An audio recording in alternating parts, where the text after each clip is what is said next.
আজ এমন একটা হোটেল ভিজিট করলাম, এত কম টাকায় এত সুন্দর পরিষেবা, আর তা তো ছাড়ো সম্পূর্ণ হোটেলটা এত সুন্দরভাবে ডেকোরেশন করা আর এসির ফ্যাসিলিটিও রয়েছে। আর এই এসির নিচে বসে এত সুন্দরভাবে খাওয়া দাওয়া করলাম। হ্যালো বেবিজ, কে হালে? আমি আর ভাগনা আজ বের হয়ে পড়লাম নতুন একটা রেস্টুরেন্টে ফার্স্ট টাইম খেতে। আমি কিন্তু এই হোটেলটাতে ফার্স্ট টাইম ভিজিট করতে যাচ্ছি, বাট আমার ভাগনা অনেকবার গিয়েছে, যে জন্য ও রাস্তাটা জানে, তো ওর সঙ্গেই যাচ্ছে। তোমরা অনেকে শুনেছো যে মামা ভাগনা যেখানে বিপদ নেই সেখানে, এটা সত্যি কি মিথ্যা জানি না, তবুও কিন্তু আমার কাছে সত্যি বলেই মনে হয়। তুই মামা ভাগনা এখন বাইকে করে রওনা দিলাম সেই হোটেলটার দিকে। তো আমরা আছি নিউ টাউন মোহাম্মদপুরে। এখান থেকে হোটেলে যেতে গেলে প্রথমে আমাদের যেতে হবে কালুর মোড়, দেন পাথরঘাটা মোড়। এই মোড়টা ধরে লেফট সাইডে একটা রোড চলে যাচ্ছে। এই রোডটা ধরে বেশ কিছুক্ষণ যাওয়ার পরে হাইওয়ে দেখতে পাবে, তার পাশেই পেট্রোল পাম্প। এই রোডটার নাম হচ্ছে ছাপনা পঞ্চায়েত রোড। এখানে এই গ্রাম পঞ্চায়েতের রোডটা শেষ হচ্ছে, এখান থেকে শুরু হচ্ছে নিউ টাউন রোড। এই রোডটা ধরে ওভারব্রিজ ক্রস করে আরো কিছুক্ষণ যেতে হবে, তারপর আর একটা সামনে রোড পড়বে হাইওয়ে। ওই হাইওয়ে থেকে লেফট সাইডে যেতে হবে, গিয়ে ওই যে রোডটা একদম যেখানেই শেষ হচ্ছে বা শুরু হচ্ছে বলতে পারো, ঠিক মেন পয়েন্টেই এই হোটেলটা। হোটেলটার নাম দেখে তোমরা বুঝতে পারছো, হোটেলটা হচ্ছে বাবু হোটেল। হোটেলে এন্ট্রিতেই হঠাৎ চমকে গেলাম,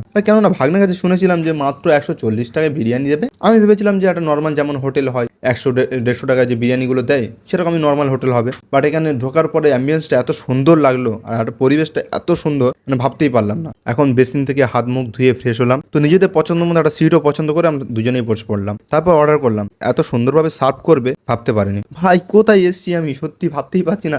140 টাকায় এত সুন্দরভাবে সার্ভ করছে, এত সুন্দর একটা অ্যাম্বিয়েন্স, কি বলবো, অসাধারণ ফিলিংস লাগছে। আমি ফুড ব্লগার নয়, তোমাদেরকে খাওয়ার ব্যাপারে রেটিং আমি দিতে পারছি না, বাট খেতে সত্যি অসাম ছিল। তো খাওয়া দাওয়াটা একটু চাপ হয়ে গেছে, তাই নিচে এসে একটা অন্য দোকান থেকে কোল্ড ড্রিঙ্কস কিনলাম। তো কমেন্টে জানাও তোমরা কারা বিরিয়ানি পছন্দ করো, ঠিক আছে? তোমরা যারা বিরিয়ানি লাভার তারা কিন্তু কমেন্ট করেই যাবে। ওকে, দেখা হচ্ছে নেক্সট ভিডিওতে।